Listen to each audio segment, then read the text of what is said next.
Joanne Fleming. Thank you, Doug.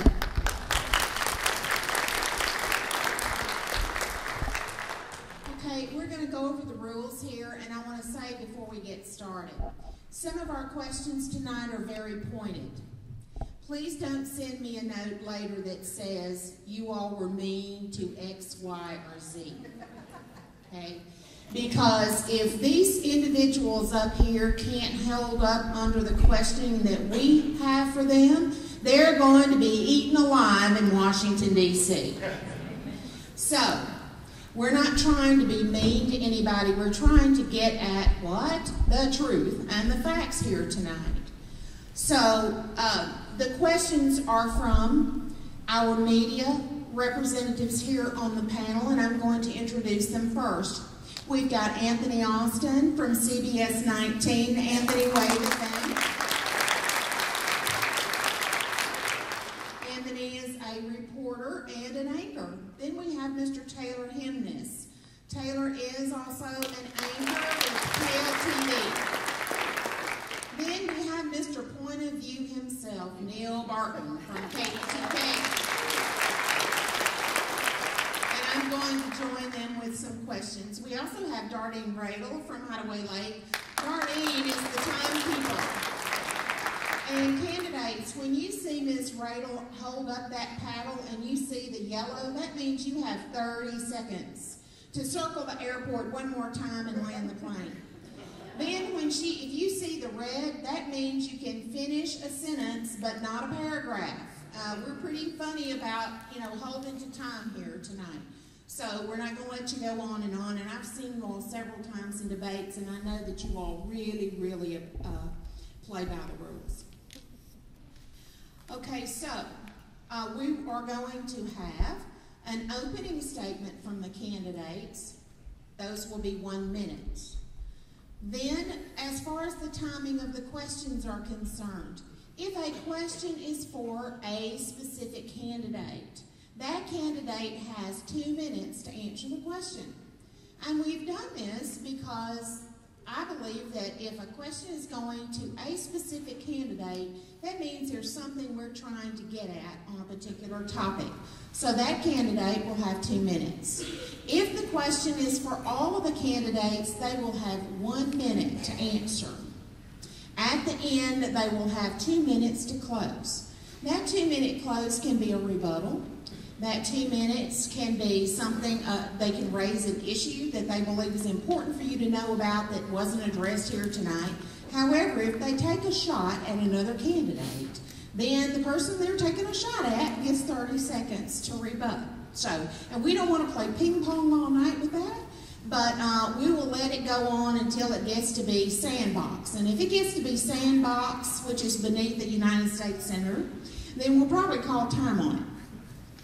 So now, I think everybody knows the rules now. I'm going to take a seat, and we're going to get started with the opening statements, and we'll start with Miss Lela tonight.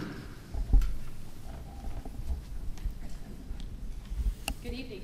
Almost. There we go. Good evening. My name is Lela Pittenger, and I thank all of you for coming out tonight. I've been in this race longer than any other candidate. For 28 months now, I have crisscrossed the state. In fact, in the last 3 weeks, I've put 3,000 miles on my car because I believe in what needs to happen in the Senate and for the state of Texas.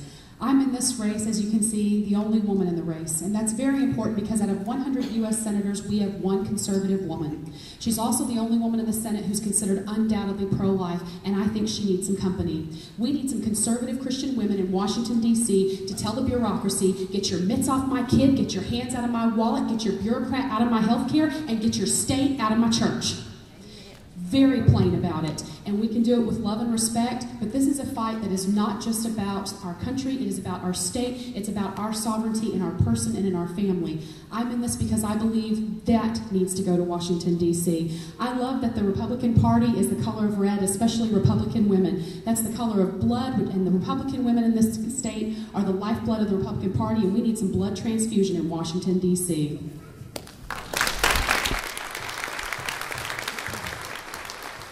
Well, Thank you. My name is Tom Leppert. It's a pleasure to be with you again. I've had a chance to visit with Grassroots a number of different times, and clearly been in Tyler an awful lot of times during this campaign. And I'm fortunate to have some terrific people, some of the folks in this audience and some folks that aren't. People like David Dykes, who leads Green Acres Church, and people like Lynn Stone in Longview over at Moberly, that have jumped on and understand how important this campaign is and stood behind me because they know who I am. You know, for a long time, what we've done in Washington is we've sent career politicians, people that want to be career politicians. And the question's real simple. What have we gotten out of that?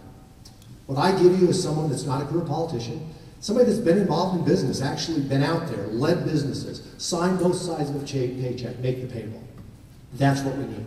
People who will put real solutions on the table, and they're going to be leaders and not politicians. Thanks for having me.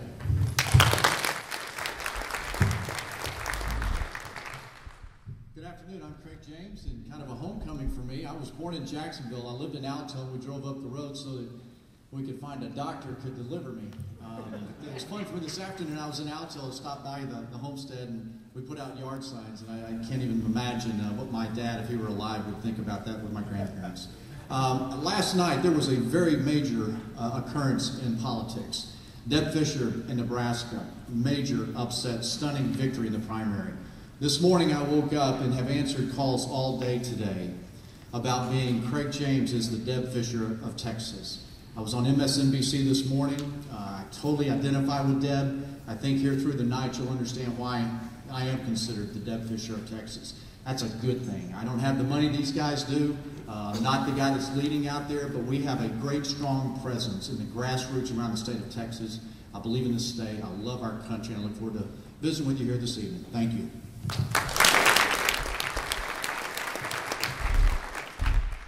I'm Jim Bognet. I'm representing Lieutenant Governor David Dewhurst. Hi, I'm Jim Bognet. I'm representing Lieutenant Governor David Dewhurst. Thank you so much for having us here today. David Dewhurst is the only veteran in this race. He's a proud veteran. He's raised his hand and served to protect and defend the Constitution of the United States. He's the only real conservative in this race. He's worked with Governor Perry to cut taxes and cut spending over the last 12 years. He shares Governor Perry's record. We're in a house of worship. He's a proud Christian. He believes Jesus Christ is his Lord and Savior.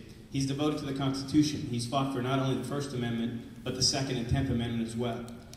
There's a reason that he is being supported by Mike Huckabee, all the pro-life leaders across the state of Texas, and also by Governor Rick Perry. And that's because he has fought for our Republican conservative values over the last 13 years. They're voting for him. We hope you will too. Thank you.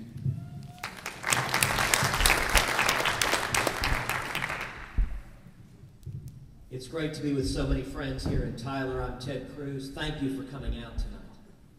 Our nation's at a crossroads. Barack Obama is the most radical president this country's ever seen. And we're going broke. And it's been career politicians in both parties that have gotten us where we are today.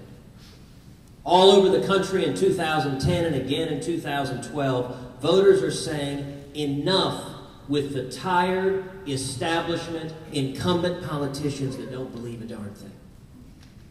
In my view, this race presents a simple, clear choice between a timid career politician and a strong conservative fighter. We have seen conservatives across the state uniting behind this campaign. Tea Party leaders, Republican women, conservative leaders, the grassroots. I ask for your help, and together we will ensure that Texas leads the fight to stop the Obama agenda, to defend free market principles, and to restore the Constitution. Thank you.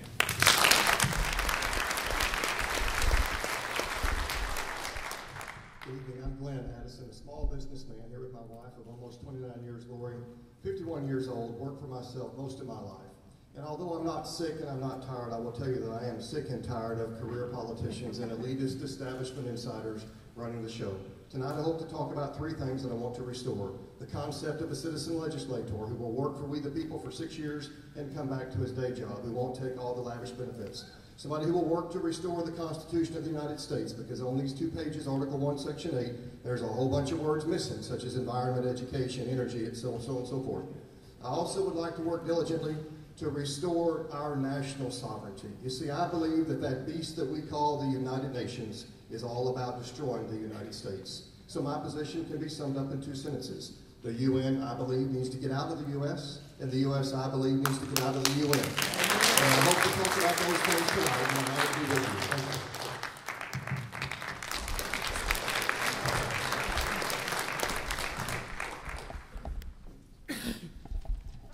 Thank you. Okay, our first question is for all the candidates. It's on the issue of health care reform. Under the Affordable Care Act, otherwise known as health care reform or part of Obamacare, the whole nation will be impacted by the new law. Texas will be one of those states who will receive a major impact in the health system since it is heavily populated.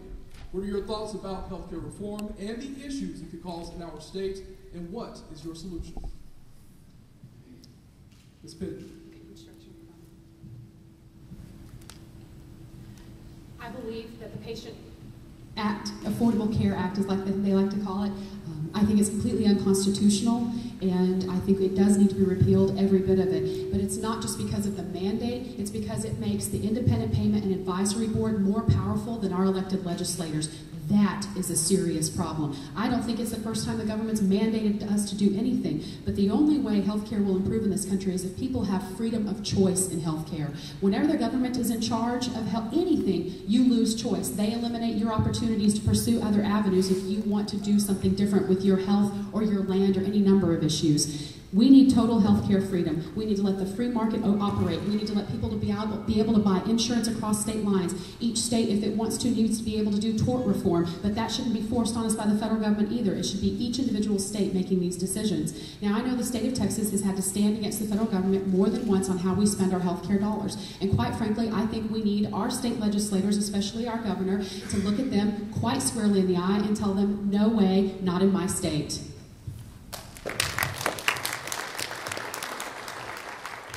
Obamacare needs to be repealed. And if elected, I will work very aggressively to that end. We need to understand that mandates are not appropriate. They are unconstitutional. But we also have to understand that we simply can't afford this. And all indications are that this isn't a couple of $100 billion. This is going to be trillions. That's where most politicians stop. And unfortunately, that's where the Republicans were. They didn't put a solution. They didn't put an alternative. We've gone beyond simply saying repeal Obamacare because I ran businesses, 5 different industries, small and medium, all the way to large. I understand the challenges and the issues out there for individuals and for companies. We have laid out a very comprehensive program that all of a sudden puts competition into the game, that relies on the private sector, that takes the patient and the doctor and puts them at the core of the economic decision, and ensures that you have a competitive system, which we simply don't have today. We need to repeal Obamacare, but we also have to have people that are willing to put solutions on the table so that we drive the agenda, unlike what we saw, we're not back on our heels.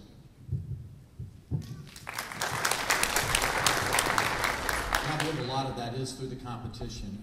Yes, we have to get rid of Obamacare. 2 things I always ask myself about a question.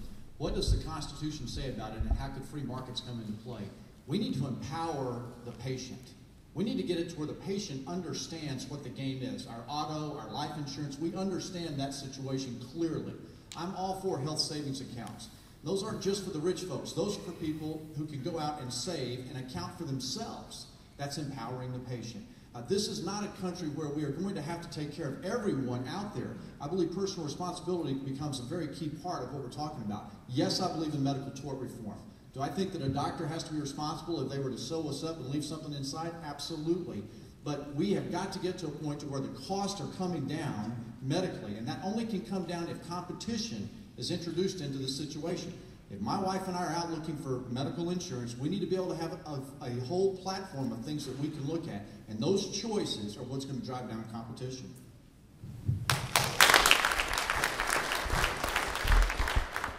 Governor Dewhurst believes that Obamacare is the worst law ever passed in the history of the United States. He thinks that not only should we repeal it, we should take the bill, we should burn it, we should bury it in the ground and then pour concrete over it.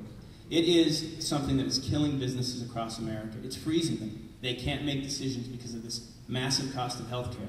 Here's the thing. Liberals always think that more government is the solution to all of our problems. That if we just had more government, that's how we would fix things. Conservatives don't believe that.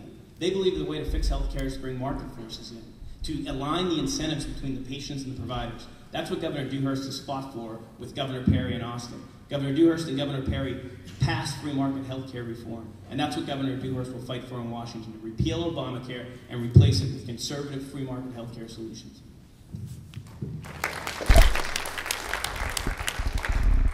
You know, every Republican running for office in Texas says he or she wants to repeal Obamacare. And we've all been burned by politicians that give a good speech on the stump and they go to Washington and they become spineless jellyfish. There is going to be enormous, enormous pressure in 2013 to compromise on this issue, to cut the baby in half, to keep some of Obamacare in place, to get rid of some of Obamacare. The question each of you has to ask is, you've got to look a candidate in the eyes and see if he has the steel to stand and fight. The first bill I intend to introduce in the U.S. Senate is a bill to repeal every syllable of every word of Obamacare. And I'm going to lead the fight to get it done. Obamacare is terrible policy. Every place that government has taken over health care, it has driven down quality, it has promoted scarcity, it has put bureaucrats between doctors and their patients, and it was arrogantly jammed down the throats of the American people, and we need to repeal every word of it.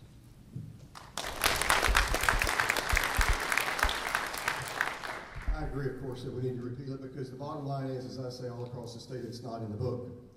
And there's enough paper in that bill to print about 900 constitutions. If we would focus on the Constitution versus the government getting in our business, we'd be a lot better off. And so the government's got no business in our health care. These are states' rights, according to Article 1, Section 8. We've got to get people in Washington that think to themselves, okay, we've got smart people back home in our home states that can solve these problems. And if they don't, then we, the people, can vote them out. There's a number of state reps and state senators that are being challenged because we, the people, are not too pleased with them. That's the way it should be. These powers belong to the states, and then our state reps and state senators should suffer the consequences if they get away from the book and mess up how they regulate our lives on anything, whether it's healthcare, energy, agriculture, you name it. We've got to get back to the book. This business of reforming, how's that working out for us? Look at what is happening in our nation's capital. We've got to have somebody like a small businessman who knows how to tackle problems without the help of all these bureaucrats.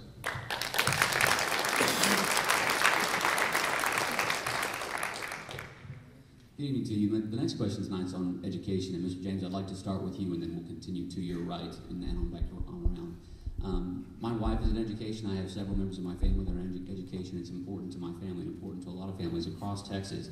I'm starting with you because you're one of the candidates who has listed dismantling the Department of Education as a platform for your campaign. How much money will that really save taxpayers to do away with the Department of Education? And on top of that, is it more important to use that money to reform public education or to make it more possible for families to send their kids to college?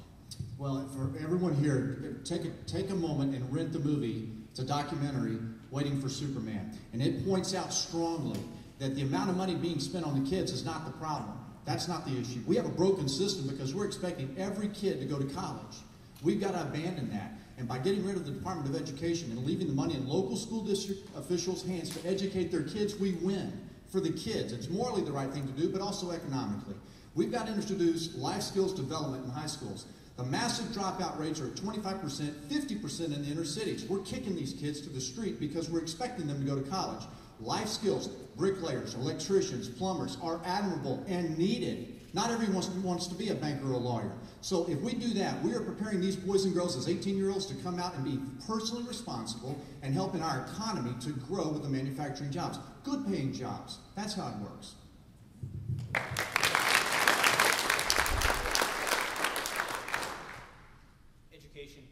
Education is a very important issue. My mom's a teacher. Governor Dewhurst has spoken eloquently about his belief in public education. He's a product of public education his whole life. It's very simple. We have to get the federal government out of spending money on bureaucrats and into spending money on kids in Texas. As in so many situations, what has ruined education? The unions and the lawyers.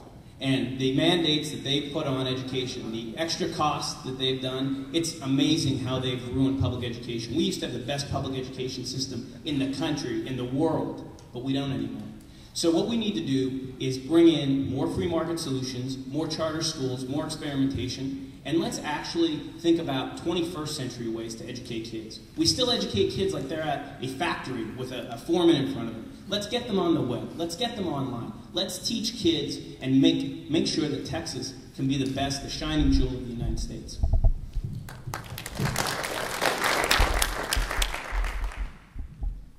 We've got to dramatically shrink the federal government. That includes eliminating unnecessary and unconstitutional cabinet agencies. The very first agency I'd eliminate is the Federal Department of Education. But you know, the biggest reason is not even the cost. The reason is education is far too important for it to be controlled by unelected bureaucrats in Washington.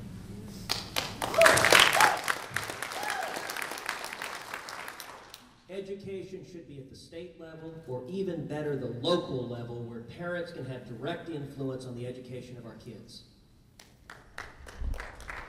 And you know, I thought Mr. Bognet's answer was very interesting, because what he didn't say is that David Dewhurst would support abolishing the Department of Education. What he argued instead is that he would somehow refine it, or I don't know what, but he wouldn't abolish it. And that is exactly what the moderate establishment says.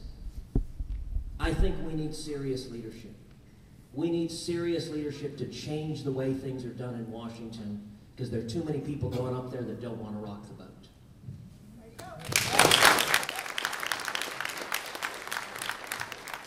I don't mean to sound like a broken record, but education's not in the book. It belongs to the states. And as I believe the only candidate that has actually served on the school board, 15 years, thus the gray hair, I will tell you that the feds have no business in our classrooms.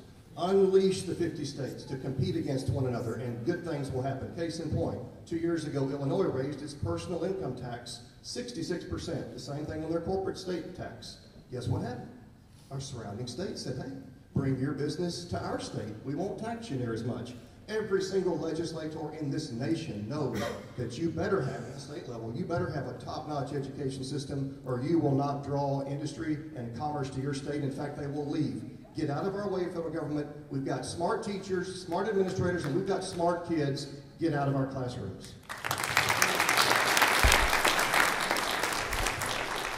The Department of Education is 10% of funding for public schools, but 40% of the red tape. And they are the most controlling agency. Teachers are not allowed to teach according to a child's needs or gifts or abilities. They're required to teach according to what the Department of Ed or any number of bureaucrats says. Now, the liberals say they're for individuality as long as you're just like them. That's a problem. Now, if you want to talk about giving money to kids for college and their families for college, 40% of college freshmen have to take remedial classes because the high schools failed them in the first place. So their parents are paying twice to get the same education. No, I don't think the Department of Education is doing a good job. I went to 3 public high schools in 4 years. The Department of Ed has got to go. Yes,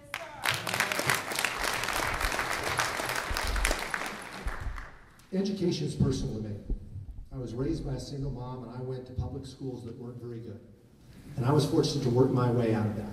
I understand how important education is, and I understand the only reason that I'm sitting up here is because I was fortunate later in life to have a great education, which allowed me to do a lot of things. I want every single one of you to be involved and engaged in public education, with one exception, and that's Washington. Washington needs to be out of it. We need to eliminate the education department as well as commerce, energy, etc. But we need to bring it down to the local level, where we've got accountability and we can identify governance. Now, I don't talk about it from a theoretical standpoint. I ran a faith-based school. I chaired a faith-based school in one of the lowest income areas of our nation. I understand what you need to do to education.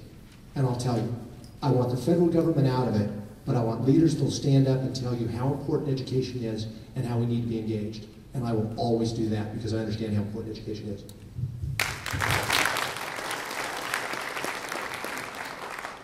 Okay, my turn. This is one for Mr. Dewhurst. Now, fear not, Dewhurst has been seen as a moderate in Texas politics, and seeing what happened to Richard Lugar this week in Indiana, is this the best time for a moderate from the state to be running for the U.S. Senate? Mr. Cruz's notion that David Dewhurst is a moderate is about the silliest thing I've ever heard. He has served for the last 12 years in Austin, Texas, and he has put through the Texas miracle. You look at the last 10 years, lower taxes, lower spending, the best economy in the nation, working hand in hand with Rick Perry and the Republicans in Austin. They have passed some amazing conservative bills. The sonogram bill, He's endorsed by all the pro-life groups. He has delivered on pro-life issues. He has delivered on Second Amendment issues. He has delivered on tax cuts. So we have candidates that have spent their careers, weaving rhetoric about other people. But let's look at the record. And by the record, it's very clear. That's why all the business groups have endorsed him across the state. They know he creates jobs. He's a lifelong businessman. He's the only one who served in the military. This canard about what he supposedly is so false, it just makes me laugh a lot. A couple of weeks ago, all of us, except Lieutenant Governor Dewhurst, were sitting with the Dallas Morning News editorial board, meeting with them. And they asked us, the first three questions they asked, number one, is being a moderate a good thing? Number two, they said, don't we need more compromise in Washington? And number three, they said, tell us how you'll be bipartisan and work across the aisle with Democrats. I got to tell you, at that point, I laughed out loud. And I said, listen, if you're looking for an establishment moderate to compromise with the Democrats and increase taxes and spending and grow the debt, I ain't your guy. You've got a perfect choice in this race. Lieutenant Governor David Dewhurst, in 15 years in elected office, has done that his entire time. 40% of the committee chairs he's appointed were Democrats. He's raised taxes, he's raised spending, and the Dallas Morning News said, we agree. And that's why they endorsed him. Just today, the Houston Chronicle said the exact same thing. We want a moderate who work across the aisle. David Dewhurst is our guy, and the Houston Chronicle told Dewhurst, don't apologize for being a moderate. Wear that as a badge of honor. I encourage you to read the Chronicle editorial today, praising him for being such a bipartisan moderate.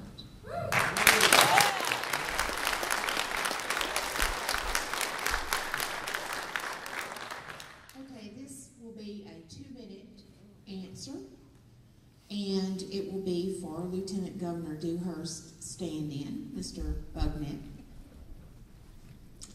Lieutenant Governor Dewhurst touts his conservative record regarding the Texas budget. It has become increasingly clear that the state budget has been balanced with some cuts, but also by using accounting gimmicks. For example, $2.3 billion deferral for the Foundation School Program, $700 million in tax speed-ups on certain businesses, diverting funds for one purpose and using those to balance the budget, and by deliberate underfunding of Medicaid caseload growth to the tune of $4.8 billion. Mr. Dewhurst has not placed on the table even one solution to the red ink the legislature will face in 2013.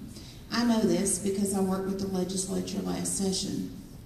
Can you explain how this record will help dig us out of the mess we're in Washington, D.C.? In the last session, Governor Dewhurst and Governor Perry and the Republicans in the legislature cut $15 billion out of the budget. It's not easy to cut $15 billion. They cut $15 billion.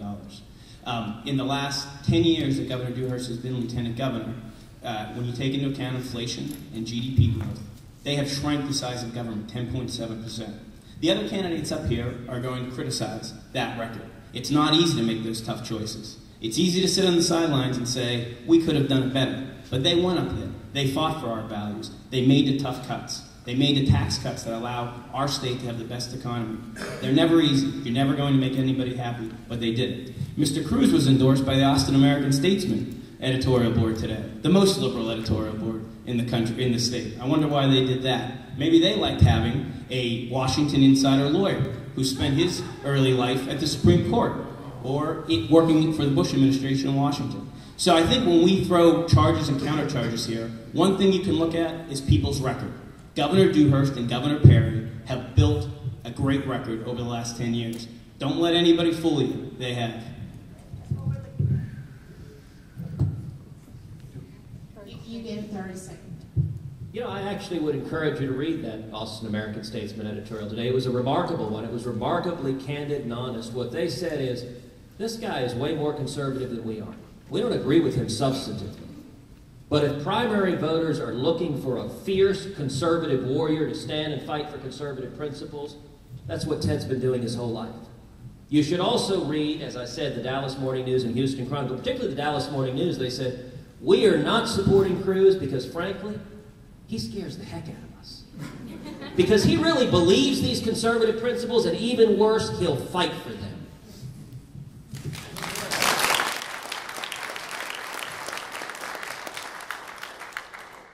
Okay, this next question is for all the candidates. President Obama has announced his support for same-sex marriage. Some Christian leaders say gay marriage should be addressed in the GOP platform. What is your stance on the issue, and how do you think it should be properly addressed? Start with Mr. Addison. When I read my Bible, and I read the part about stealing, it doesn't say, thou shalt not steal until 2012. God speaks pretty plainly about the issue of homosexuality. And so for people that struggle with that, all I can say is they need to get in the good book, because it's pretty plain what the will of Almighty God is. And I would encourage them to do that.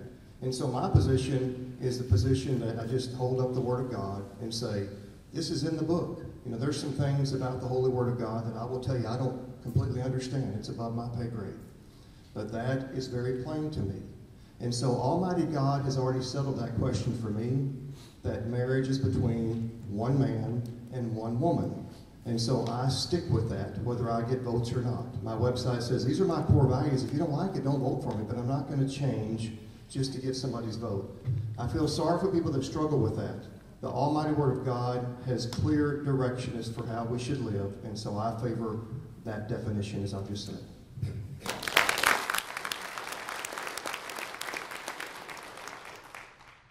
This past week was a momentous occasion. It's the first time in the history of our country that the President of the United States has declared himself opposed to traditional marriage between one man and one woman. I'll tell you, Sunday, my pastor at First Baptist Church in Houston began the sermon by asking everyone to pray for our nation. And he ended up saying, you know, I prepared a whole sermon for Mother's Day, and God's not letting me give it. And we spent the entire Sunday morning just praying for the nation. I strongly support traditional marriage. And I have a proven record of standing and fighting for traditional marriage. When I was the Solicitor General of Texas, serving under Greg Abbott, when two gay men had gone to Vermont and gotten a civil union, and they came back to Texas and filed for divorce in a Texas state court, I sat down with Attorney General Greg Abbott, and within 24 hours, the state of Texas intervened in that proceeding to defend the marriage laws of the state of Texas, and within 48 hours after that, the judgment was vacated and the case was non-suited. We need principled conservatives who are not afraid to stand up and defend their principles.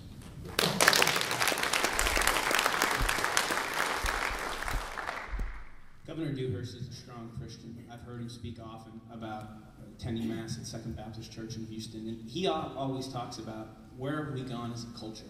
Where have we gone from the culture that he grew up in, where families were mom and a dad, where putting children first and sacrificing for the future was what families care about. Where is our culture today? I think our culture is adrift. Governor Dewhurst does not support gay marriage. He supports marriage between a man and a woman. He thinks that is the best for raising children. Now, President Obama, he's a constitutional lawyer from Harvard. And, you know, they can come up with arguments for anything. And we've seen him in just 2 weeks change his suit. And he was against it before for political purposes. Now he's for it. Sometimes it makes you wonder, can people say anything to get elected? And I think that's what he did a few years ago. We need to go to Washington. We need to get back to our traditional values. I've been pretty clear and consistent on this the entire time, that I do believe that the definition of a marriage is between a man and a woman. Was kind of challenged in a debate we had one time when someone said, well, do you think that your faith might get in the way of all the decisions that you're making here? I said, you know what, I'm running and I'm not going to ever apologize for my faith. It's the core of who I am. I'm running because as a citizen of this great state in this country, I want to support the pillars that made America great. And one of them is the marriage between a man and a woman, Adam and Eve. And if so blessed to be at home raising a child, not just a father, but a dad. This country has way too many fathers. We need more dads. I also want to go out and I want to defend the things that are good for people. The moral values. I don't care about being America's Sunday school teacher. I don't want to be America's pastor, but we have to stand up through our actions as leaders of this country so that these young kids see what I did. When I grew up, and I know many of you in this room here, you looked a man and a woman in the eye and you said, yes, ma'am, and you said, please, and you said, thank you. There were manners. The moral fiber of this country is sliding.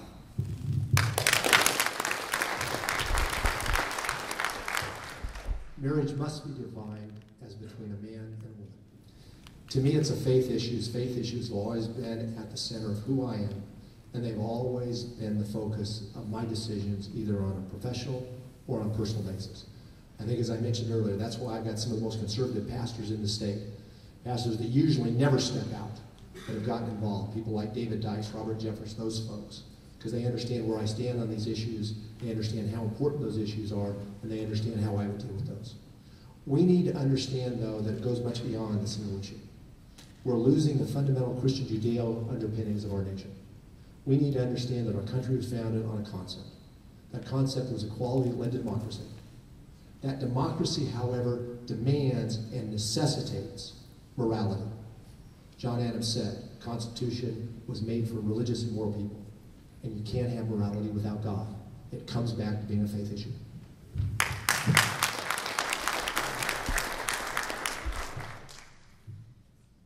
I know that marriage is between a man and a woman. It's not just what I believe, it's what Jesus said. He said, didn't you know that God created the man and woman, and the man is to leave his family and cleave to his wife, and the two shall become one.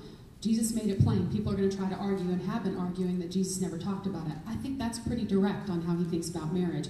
But you know what? I think we have a problem because we've let the federal government define things for us that were defined by God in the Bible, and we've got to take this out of their hands. Just like abortion, we've got to file legislation that takes this out of the hands of radical activist judges and puts it back in the home, puts it back in the church. Those are the people that should be making the decisions. But beyond that, we're going to need legislators who are going to get up and fight the hate crimes laws that will tell every pastor in America, if you say anything about homosexuality in the pulpit, you're going to jail. We're going to need legislators who will stand up to fight them, to repeal them, and make sure that doesn't happen. It has happened in other countries. They've gone to jail. They've paid fines because they stood up for what the Word of God said. And you know what? My faith will determine exactly what I say and do in office. If people don't like that, God bless them still. That's still why I'm running, because God called me to run, not because it was going to win or get me any sort of polling or popularity. This is about God's Word and our faith and our action on it.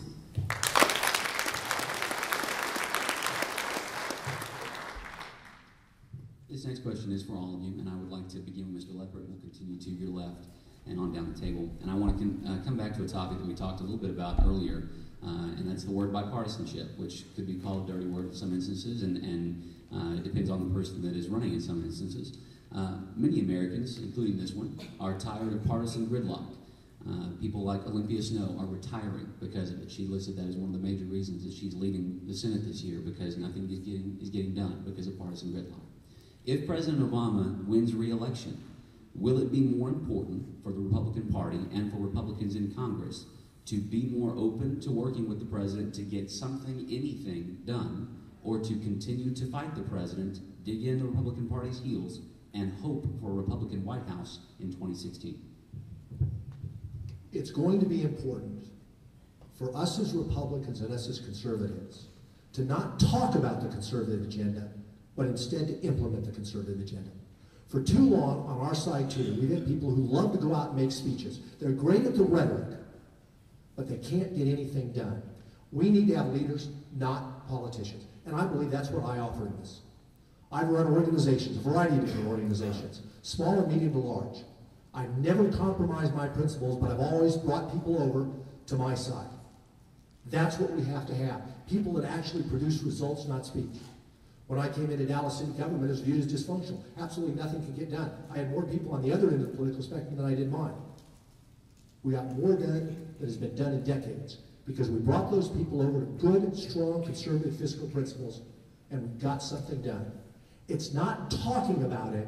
We need to have accountability and responsibility, and you don't hear people up here, and you don't hear politicians talking about it. We need to get things done. It needs to be consistent with good conservative principles.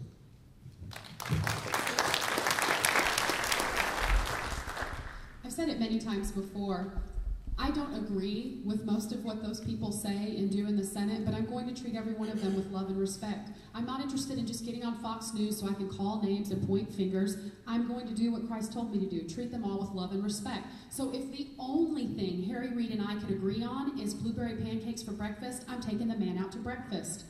Because my goal is to reach him with the love of Christ, not to control and manipulate him into doing what I want to do. But I'll tell you this much, every person that was won by the love of Christ quickly came to his way of thinking. And that's what we need to be focused on. I have a master's degree in dispute resolution to do mediation, negotiation, and conflict management, something I think we're going to need in the Republican Party alone when this election is over, when the name calling has stopped for the time because it doesn't make a lot of money. My passion is going to be for getting our party on the same page and getting the job done. And doing something for the sake of doing something is rarely a fruitful effort. I'm not going to do something just because nothing's been done. There have been many days I have praised God for partisan gridlock in this country.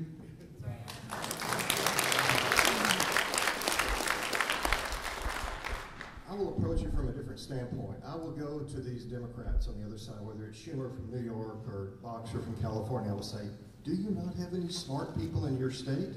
And I will say, do you realize that the Constitution says that your citizens in your state should be dealing with education and the environment and energy and et cetera, and trying to remind them of what the Founding Fathers put in place for us. And then that's one area that I will work my best to say, let's turn this back to your smart folks in your state, because that's what the book says we need to do. Secondly, unlike most Republicans in the Congress, I will stand up against the evil communist nations like China that are stealing our jobs, and I will work with the Democrats and say, I'm with you. I like that gospel you're preaching about taking care of the United States of America, okay? And I will help fight against unfair foreign competition. If the rule tonight where you cannot leave this room except in American-made clothing, the exit would be obscene. And you know that I'm telling the truth. That's one example of an entire industry that's been wiped out, I believe, by unfair competition. Ross Perot was right.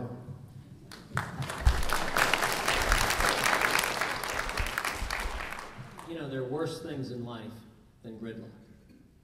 I have a cynical friend of mine who says that he wishes the First Amendment had ended after the fifth word. Congress shall make no law.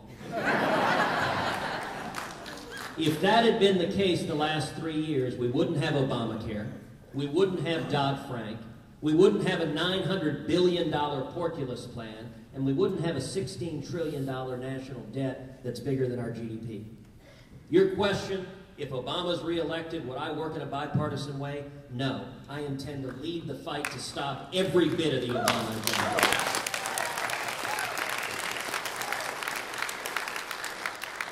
And let me say more broadly, I don't think the problem in Washington is too much principle in Republicans. There have been way too many milquetoast Republicans that run and hide from a fight.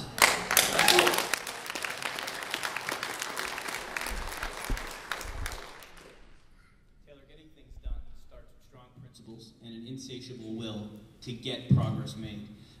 You're sick and tired of gridlock. I'm sick and tired of big government that sticks its hand into my pocket and takes my money. I'm sick and tired of a big government that sends the EPA down here to tell farms and factories how they can operate. I'm sick of a big government that comes down here with the NLRB and other government agencies and tells the people in this audience what they should do. You're sick of gridlock, I'm sick of debt. So I want people that are going to go to Washington like Governor Dewhurst and lead and get things done. It's not easy to get things done in Austin. He's got things done. He's cut taxes. He's cut spending. That's leadership. When Ted makes comments like timid, I think, how could a timid guy get things done? How could a guy who served in the CIA and the Air Force lead and get the things done that have made Texas the best state in the nation? We don't need to worry about compromise. We need to worry about people with principles that will stop the cascade of debt.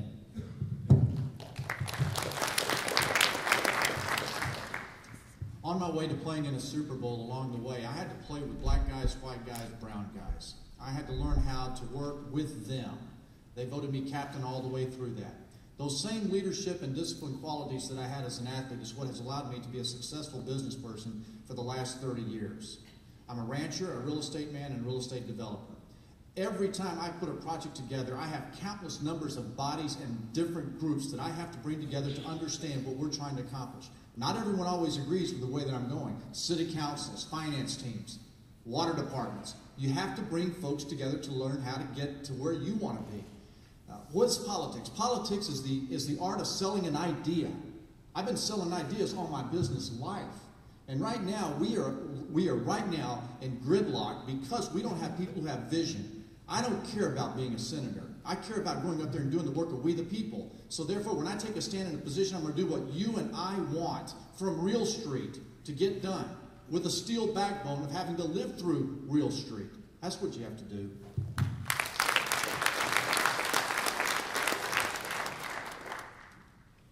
All right, this one is from Mr. Cruz. It's been said that you can recite the Constitution from memory. Is that true? When I was in high school, I could, and it was a shortened mnemonic version, so it was not word for word, but it was a mnemonic version of the entire thing. Well, I read that on the internet, so it must be true, right? As always is. But Can we talk about Area 51? I read that on the internet. Okay. Once again, I'm kind of double dipping here. Given the contentious climate of our nation's capital, how far are you willing to go across the aisle to get things done? Well, like a good lawyer, I'm asking the same question twice. That's for Mr. Cruz. You are, and you know what? The question doesn't change. Now listen, my approach is the same as Ronald Reagan's. You look at President Reagan, he stood for conservative principles, he stood unwaveringly, and he defended them in a way that brought people together, but he didn't give in on the other side. You know, I thought it was interesting Mr. Bognet took offense at the word timid. More than ironic, given that tonight is the 35th candidate forum in a row that David Dewhurst has skipped. Now, if he's unwilling to show up, if he sends instead a California political consultant who seems like a perfectly nice fellow to come in his place, if David Dewhurst is scared of the five of us, how on earth is he going to stand up to Harry Reid and Barack Obama? Right.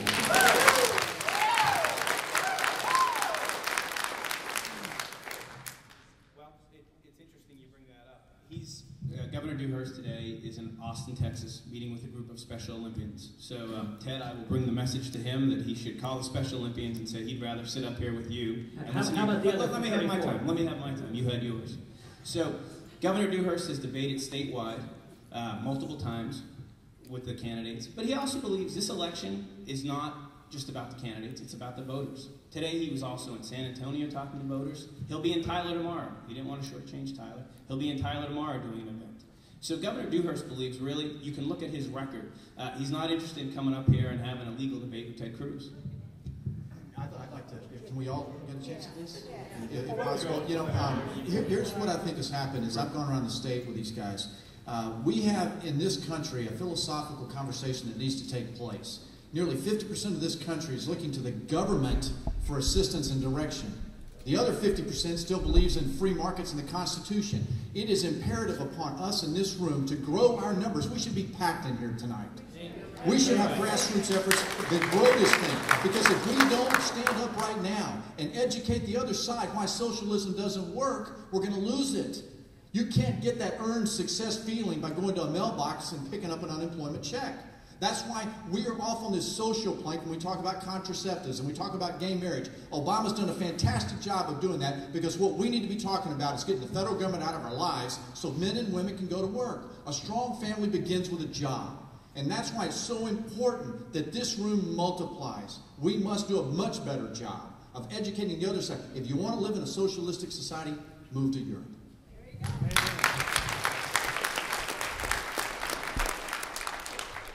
Simple question.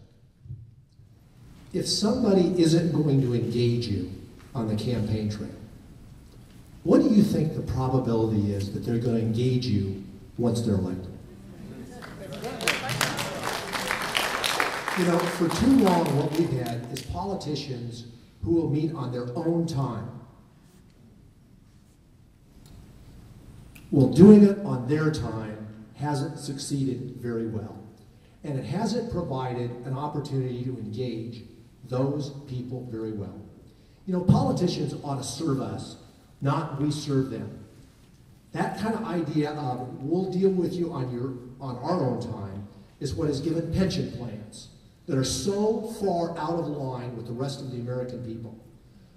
Healthcare plans that don't touch any of us. I've said my first bill I put forward says benefits, pension, healthcare, etc. First bill They can be no better for Congress and their staff than the midpoint of the private sector. Eliminate the hypocrisy. People ought to meet on your time, not on theirs.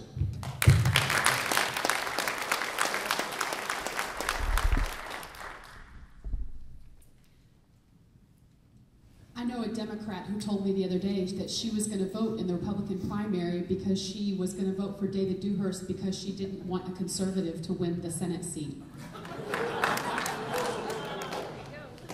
That's her perception of the Lieutenant Governor. Now, first of all, I honor him going to meet with the Special Olympians. This is an extraordinary group of people that have had to work harder in their lives than I've ever had to because God decided to give us each different gifts and abilities, and I honor him for honoring them. I think that's great. I don't think it necessarily excuses him from everything else that he's missed, but that's definitely his choice. He's made that choice, and he knows how everyone in this room feels about him. It's pretty plain. So that's okay for me. But I was standing in a room when he said just 2 weeks ago that he helped craft the TSA bill with Dan Patrick in the Senate.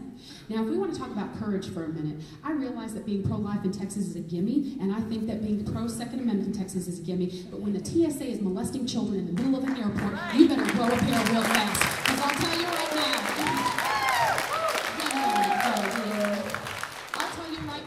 it is okay to be for the kids when they're inside the womb, but you don't protect them when they're outside. We've got a serious problem. The violation of our children for supposed safety in this country has gone way too far. Our children are being violated and molested by perfect strangers because it's more convenient for their parents to travel that way, and we need state legislators who are going to stand up and fight for it. So give me a break about standing up to Washington right now.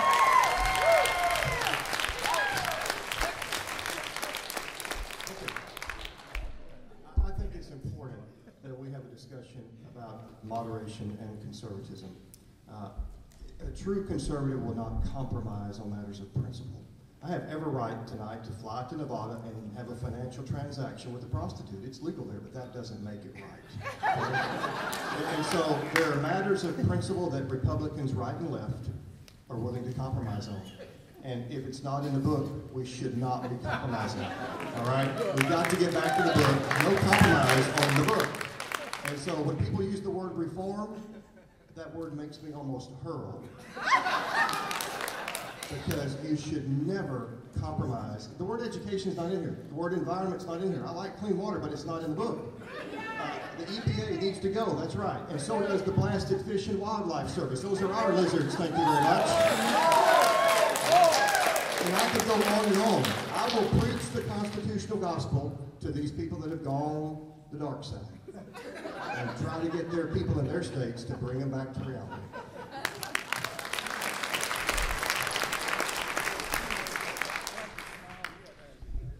This question is for Mr. Cruz, and you'll have 2 minutes.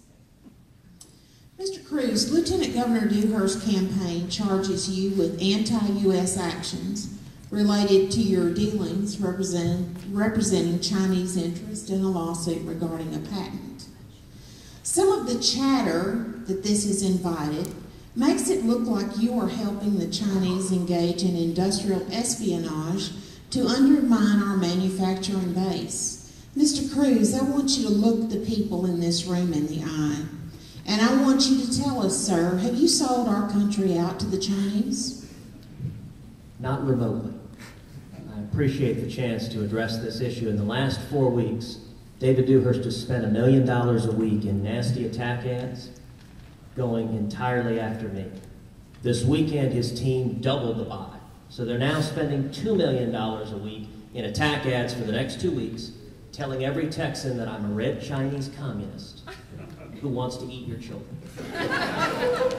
Let me tell you, the ads are filled with lies. They're fundamentally deceptive. I would encourage everyone to go to our website, tedcruz.org, click on the link, get the facts. There are 11 lies that are in there, but let me tell you the 2 most important lies that are in those attacks. This concerns a private civil case between 2 commercial tire companies, one of which is based in China. I work at a very large law firm that was hired to handle the appeal in that case. That's the basis of his attack. The 2 lies he doesn't tell you. The man David Dewhurst describes as, quote, an American manufacturer. 20 years ago, he moved his entire factory to China. This was never a lawsuit between a U.S. company and a Chinese company. This was a lawsuit between 2 Chinese tire factories, and it didn't impact even a single U.S. manufacturing job. The second lie is he said, this is my record on U.S. intellectual property. I didn't even argue this case. You want to know my record? Look to a case I argued last year in front of the U.S. Supreme Court. I represented a major manufacturer against a Chinese company that had stolen a patent. And at my urging, the U.S. Supreme Court, by a vote of 8-1, upheld a $5 million verdict against the Chinese counterfeit. That's my record, and this is all smoke and mirrors. It's the same tactic Barack Obama is doing. Obama doesn't want to talk about Obamacare or the debt or 25 million people out of work, so he tries to do distractions. David Dewhurst doesn't want to talk about his tax and spend record. He doesn't want to talk about the wage tax or increasing spending, so he wants to talk, and he spent millions of dollars of his own money trying to talk about Chinese mining tires. The stakes are too serious for these distractions.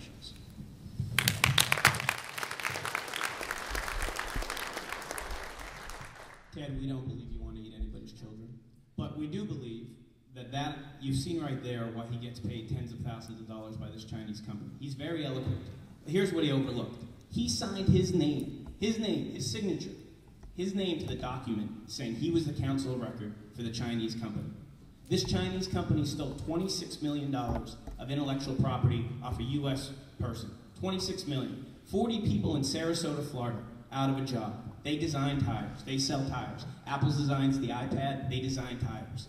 And Ted's defending them. And then he says, no, don't hold me responsible. When he's taking credit for General Abbott's record, he's responsible for everything. But when we come down to somebody he's defended, he's saying, no, they didn't pay me tens of thousands of dollars. I don't even really have anything to do with this case.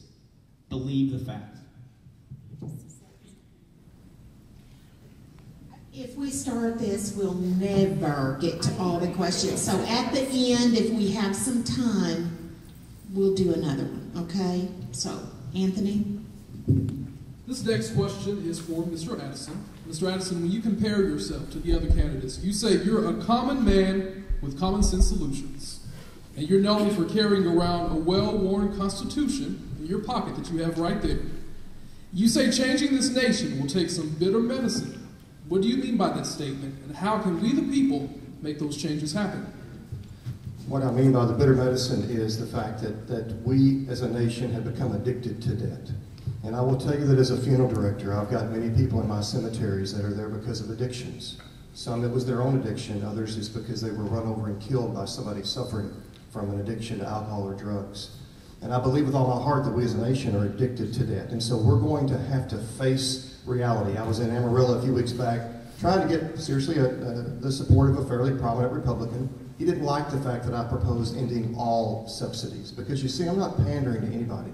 I'm looking people in the eye and I'm telling them it's going to be painful. We need to eliminate unconstitutional agencies and departments. And I've listed 8 departments, okay? I don't want to avoid, I may miss one of them, but bear with me here. We're talking ag, commerce, education, energy, interior, HUD, transportation, and labor. I believe I got them. And then we need to get rid of the EPA, the National Labor Relations Board, OSHA, the Fish and Wildlife Service. These are things that belong to the states. And the states are going to have to be told straight up, we're not going to give all that money to you to do those things. That's your business. So there's, about $1 trillion in cuts. I think Dr. Paul hit it on the nail with some of his budget proposals. Secondly, I'm tired of being policeman of the world. I'm hawkish on defense, but I'm sick and tired of when the world dials 911, the phone gets answered, U.S. military, how may we help you? How's that working out for us, okay? So I would say no more of this business of sticking our nose in other countries' business where we got no business doing that constitutionally. It's not in the book. Thirdly, I would eliminate the entitlement aspect of Medicaid. I would block grant it, cut it by 40%, say one bureaucrat to write a note to the 50 states that says, Dear State of Texas, attached is your share of federal Medicaid money. After verifying citizenship, use it as you deem appropriate for your indigent citizens. With regard to Medicare, I think that we've got to take the total pot of money that comes in, divide that among the beneficiaries, and say, go in the private market, buy what you want, buy a supplement from the same company if you want. I've got proposals on my website, glennaddison.com, with regard to Social Security. Those of us that are younger have got to take some cuts. I mean, example after example after example of bitter medicine.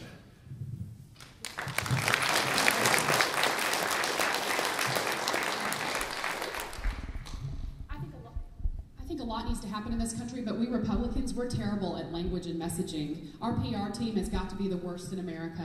Now, I agree with Glenn that very important things have to happen in this country for us to save this nation and save our budget and save our values, but I think we can message it properly. For me, it's not, this is going to be bitter medicine, or I think a lot of Republicans sound more like parents. Oh, this hurts me more than it hurts you. No. We can talk to people about the fact that this brings back freedom. That this isn't about hurting, this is about setting you free. And we have Republicans in our party who want to repeal and replace Obamacare, so they don't want anyone new in there. They don't want freedom in there, they just want their guy to be in charge instead of somebody else's guy. I don't believe that people in chains cares what color the chains are. I believe they want the chains off. We need to change our language. This is about freedom. This isn't about making people hurt.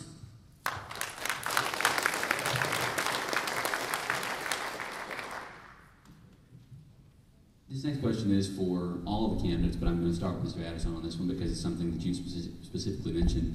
You have pledged to only serve one term if you're elected. You've done that on your website. You've mentioned it here tonight.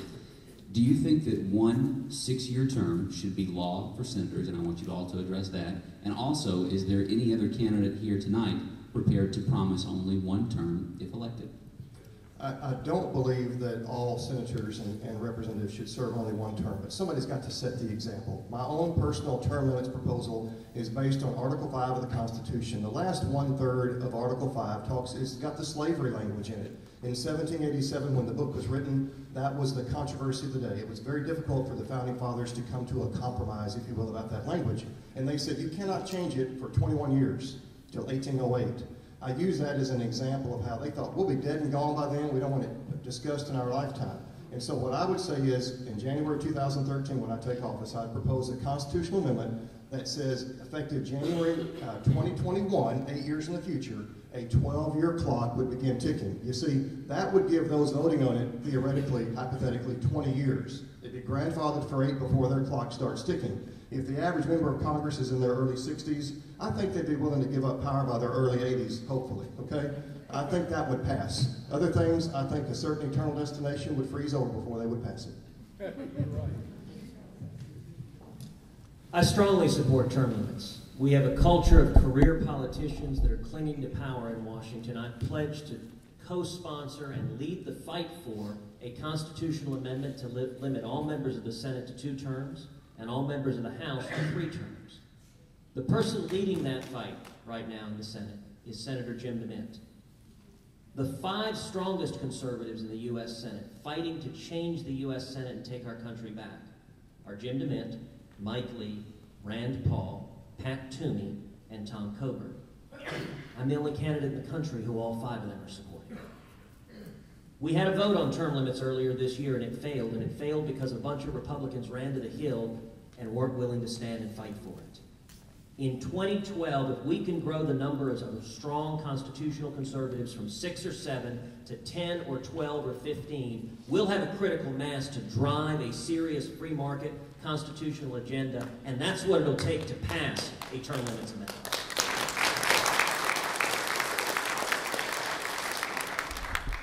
Governor Dewhurst made his career in the private sector. He didn't go into public service until he was in his 50s, older than most of the folks on the stage up here.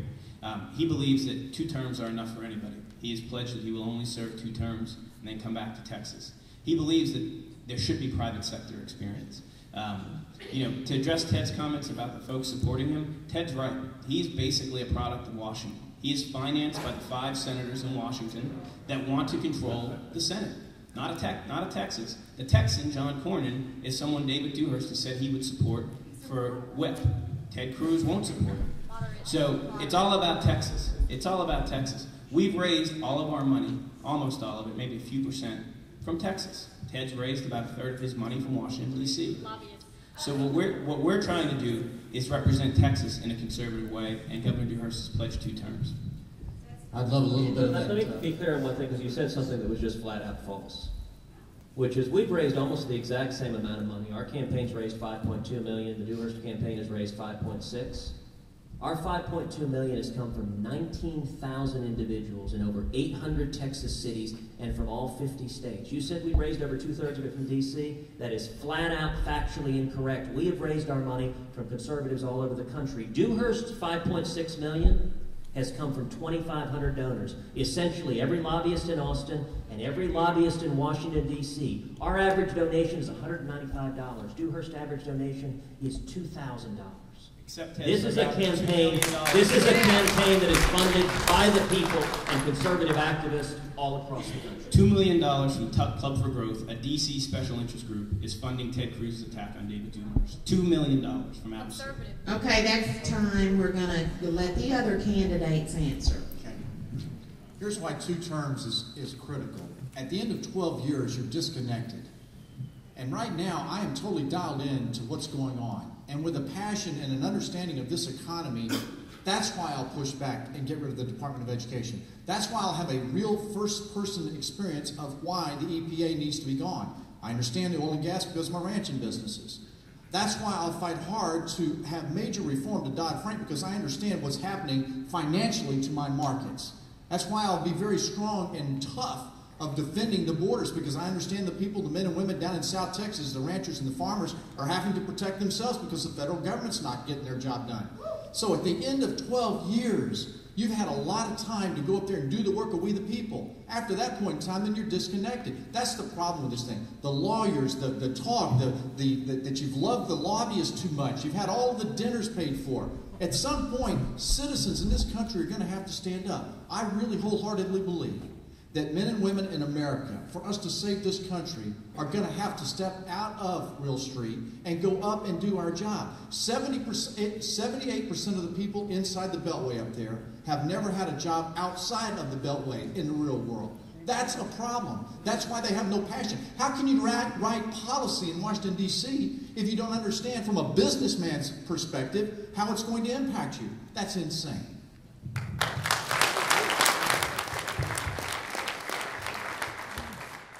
Rhetoric and words. I'm for term limits, but I'll tell you that's not enough.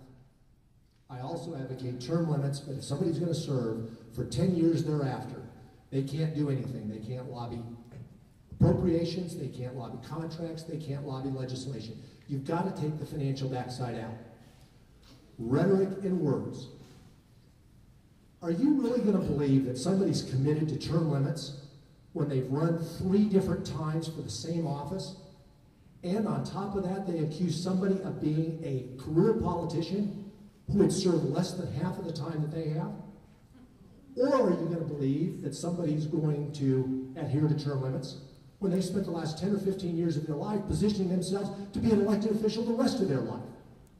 The issue goes beyond that, though. The issue goes to accountability. Nobody talks in terms of results. I'll be real honest with you. Under no circumstances will I serve more than 2 terms. But if I can't come back to you after 1 term and tell you that we've addressed the fiscal mess, we've got a stronger, more competitive and viable economy, and we've changed the culture of Washington, then somebody else needs to go there. And it ought not to be excuses. The president's not of the right party, or there weren't enough people that thought like me. It ought to be people demanding accountability and understanding what it means to be held accountable for results. I've done it all my life. A lot of people on this table have never done that.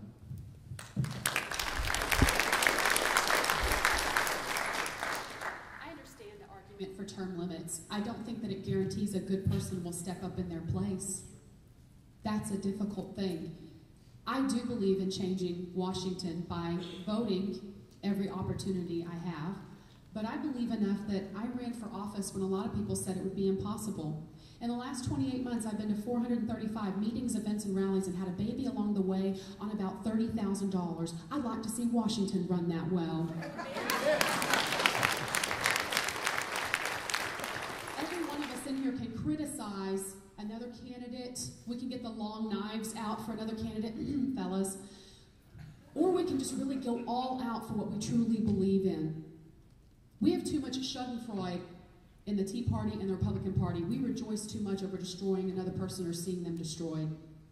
And that has to stop. We need to say that, yes, I disagree with this person, I disagree with their values, and I disagree with their way of doing things. But it's one thing to run because you believe in things or run because you hate something. Those are 2 different attitudes. The flame of anger will destroy and burn everything around it, but the flame of liberty will illuminate. And we need people who are focused on that, not just stopping other people because they hate what they do.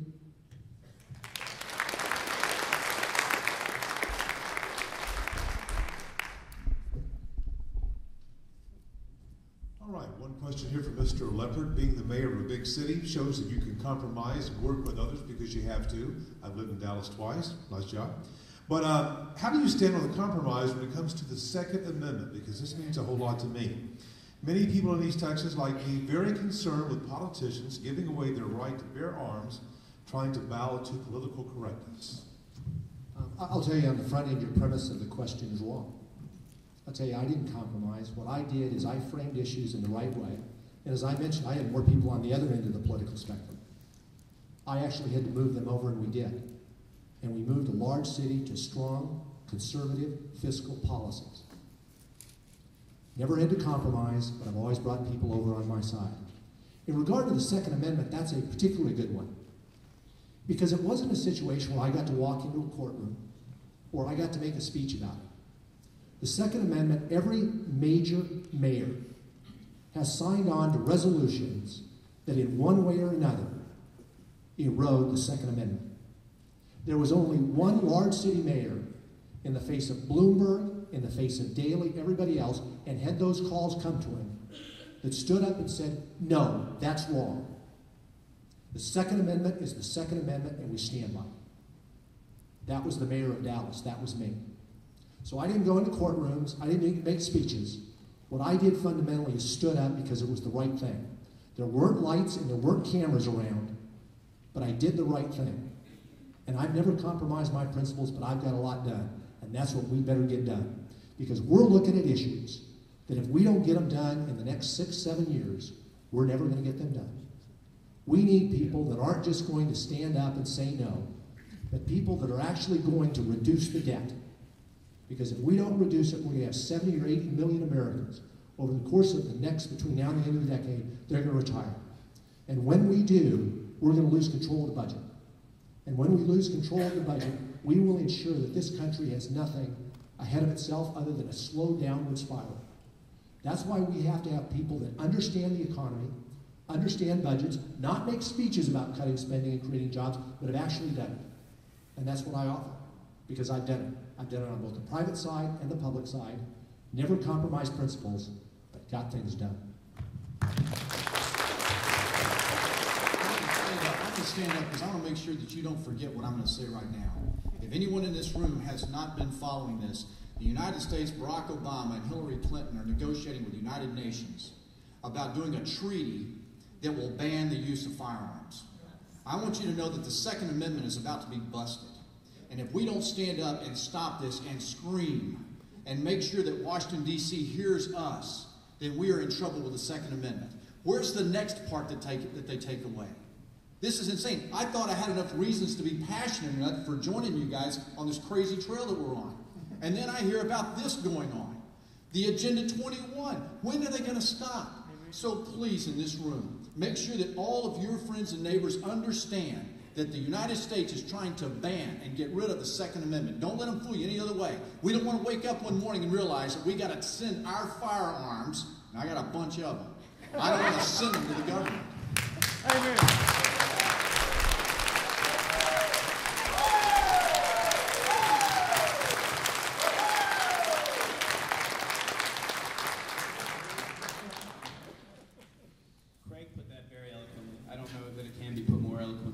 Take your guns, they can take your liberty.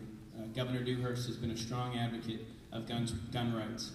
He believes that we need to protect the Second Amendment. A lot of liberals in Washington, like President Obama, want to protect the First Amendment, which we all love, but they don't want to protect the Second and 10th Amendment. Governor Dewhurst does. Governor Dewhurst has served in the military and in the CIA, holding a firearm, trying to protect his country. He understands that we need to be able to stand up as we did in olden days and defend our rights and defend our liberty. And as Hamilton and Madison and Jay said in the Federalist Papers, you have to defend the Second Amendment in order to have a free people.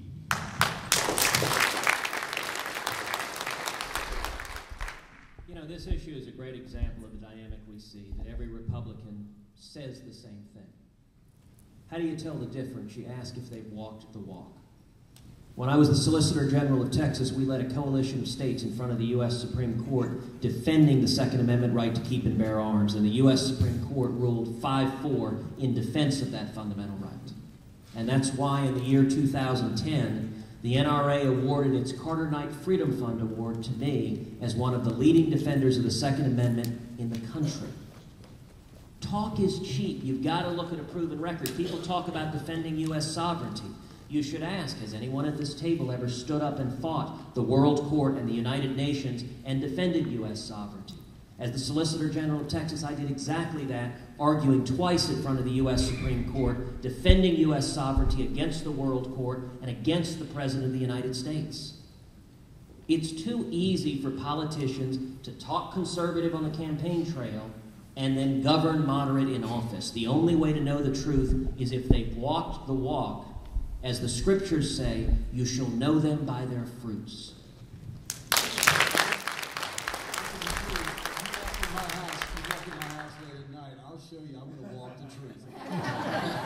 Let me say that the issue that Craig brought up is headquartered in the United Nations.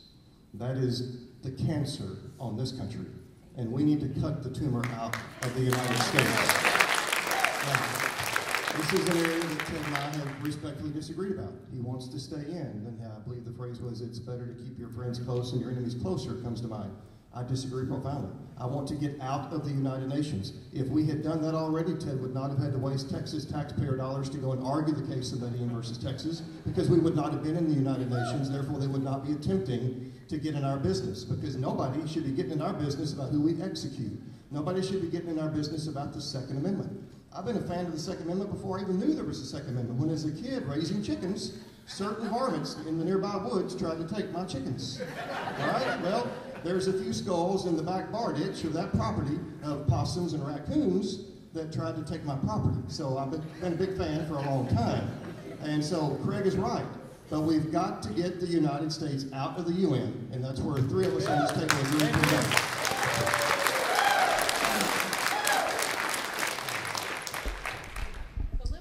Anti-gun seem to think that a woman who's been raped is more rape righteous than a woman who shot the bastard that tried.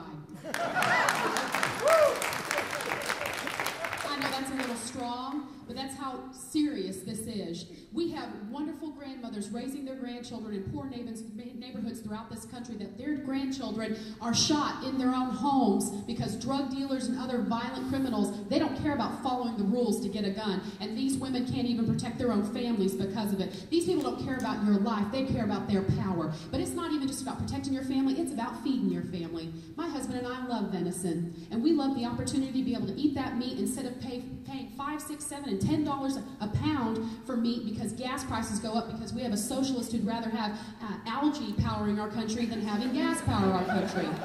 This isn't just about your ability to defend your home, it's about the ability to feed your home. They need you registered for everything. They want to track you for everything. People ask me all the time, are you for the Second Amendment? I say, yes, I've got 2 of them in my car right now. But do you have a CHL? No, I don't, because socialist governments like to make lists of people, and that's who they come looking for first. I'm not getting on their list.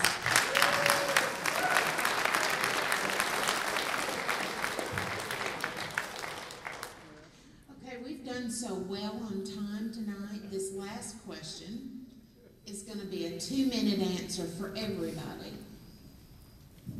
This question has to do with illegal immigration. The state of Texas is in a terrible position. Last legislative session, we had a great embarrassment. We did not get any legislation out of the committees that would stop the magnet in the state of Texas, count the cost of illegal immigration in the state of Texas, and nothing to ban sanctuary cities.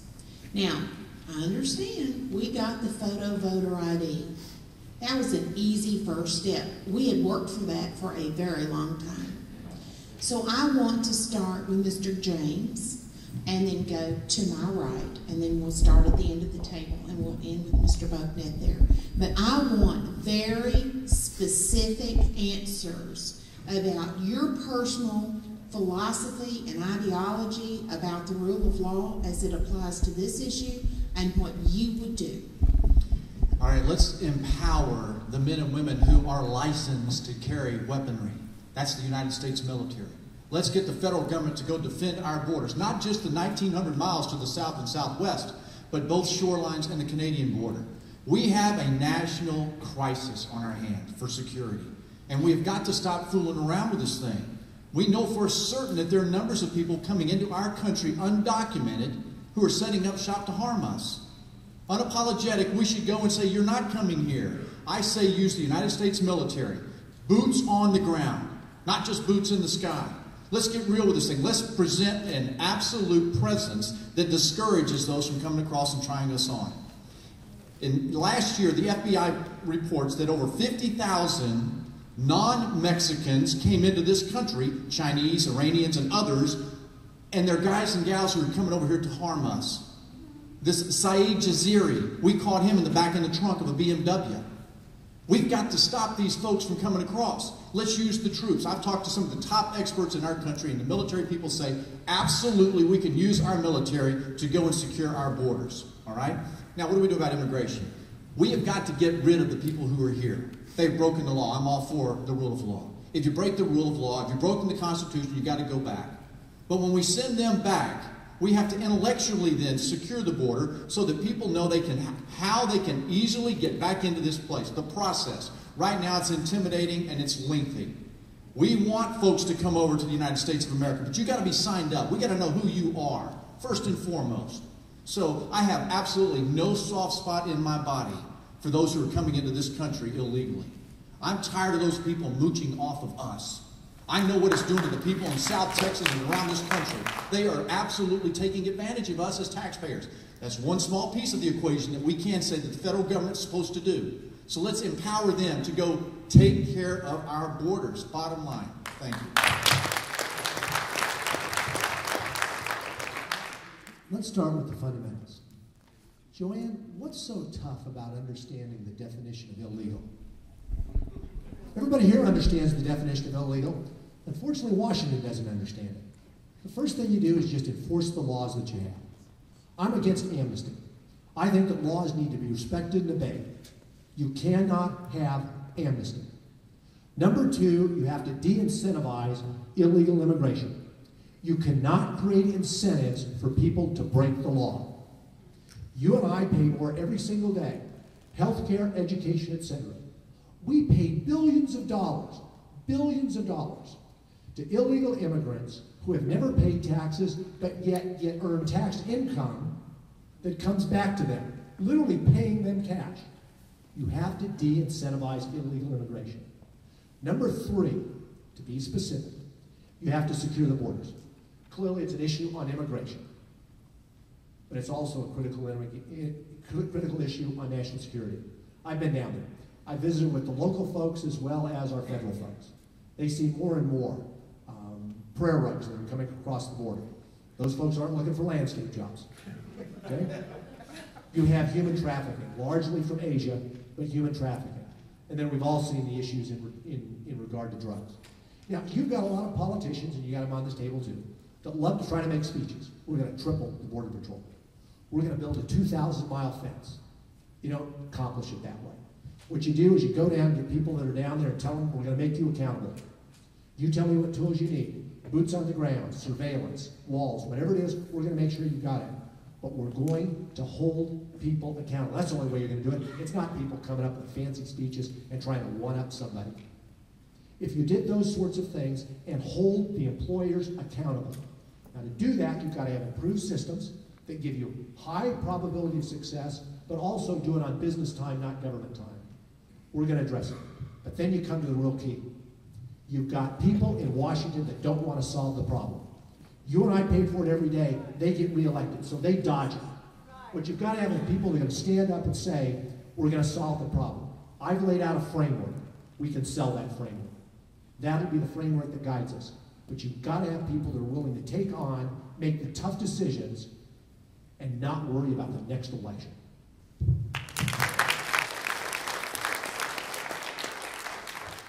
And all federal funding to sanctuary cities, not a dime until you enforce the laws of the federal government. 2, no federal dollars for someone who is not a U.S. citizen. That's for private agencies and churches to do that care and that work. 3, 3, I don't believe in putting the military on the border for 2 reasons. 1, this administration would use it against us faster than we can blink if they get a second term. Listen to this man say, I just need a little more time. I just need a little more time. 2, if we have to go to war, suddenly we yank them off our border and we still don't have the proper people and facilities to secure our border. Next, we need to eliminate the Department of Homeland Security. It has been Janet Napolitano's slush fund to take money from immigration services and put it into TSA. You're more likely to get molested in an airport than you are to get stopped on the border because of that sort of thing. So we've got to end the DHS. We need to fully fund and properly appropriate the money to those who do border enforcement, like ICE, like Border Patrol. Their stuff is being robbed all the time in order to pay for other perks and private things that this administration wants.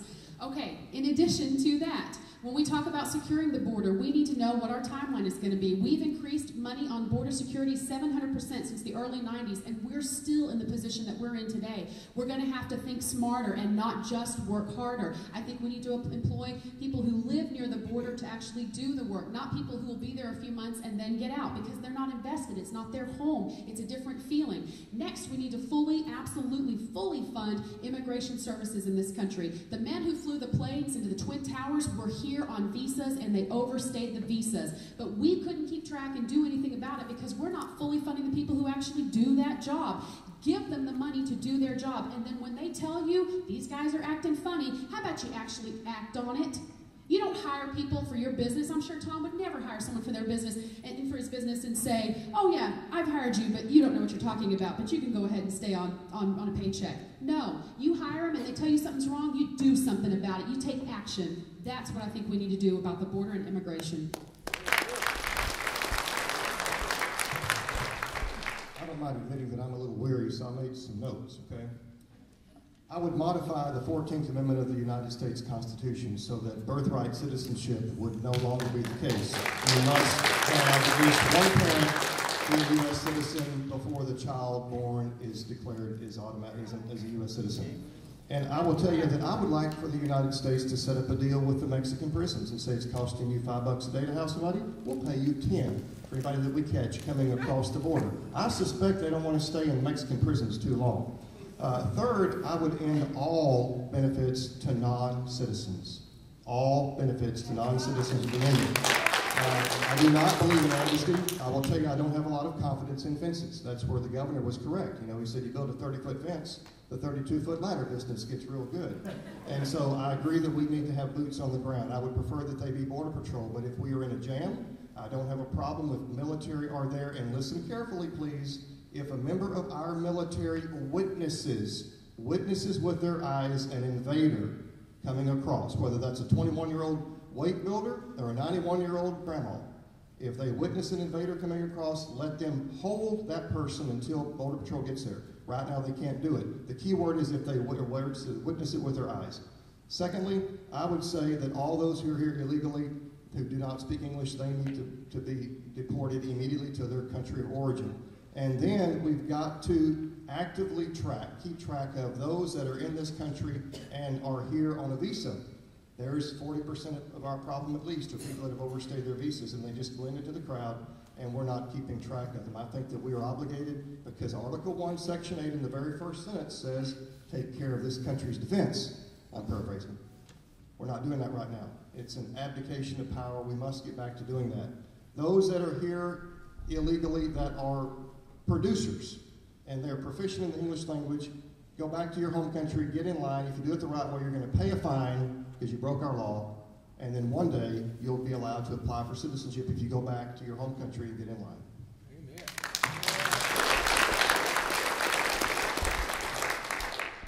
We have an illegal immigration crisis in this country. And the sad truth is neither party is remotely serious about solving it. My views on immigration are simple. I strongly oppose illegal immigration. I categorically oppose amnesty. And I strongly support legal immigrants who follow the rules and come here seeking the American dream. Now, you know, 80% of Americans agree with that. What does it mean to strongly oppose illegal immigration? I think we need to do everything humanly possible to secure the borders. That means fences, that means walls, that means technology like helicopters and drones with infrared, and most importantly, that means boots on the ground. I intend to lead the fight to triple the U.S. Border Patrol, because we don't just need to reduce illegal immigration, we need to drop it to zero. Now, immigration is an issue on which there's a real difference among the candidates in this race.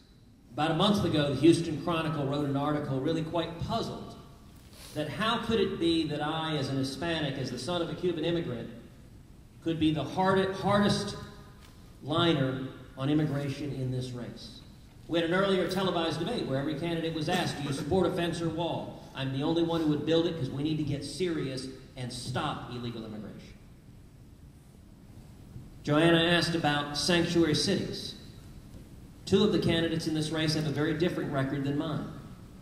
I strongly oppose sanctuary cities. David Dewhurst, as lieutenant governor, was responsible for killing the bill that prohibited sanctuary cities. And Mayor Leppert, when he was mayor, went before Acorn seeking their support. And he signed a pledge that would keep Dallas as a sanctuary city. Now, Mayor Leppert gets very angry and says this is not true. What the pledge says is that he agreed immigration was a federal responsibility and not the city's responsibility. That is a code word for saying the city won't enforce immigration laws. It'll throw its hands in the air and say it's not our problem. Listen, we have too many moderates pretending they're conservatives in this race. We need to stand with real conservatives who are prepared to stand and fight.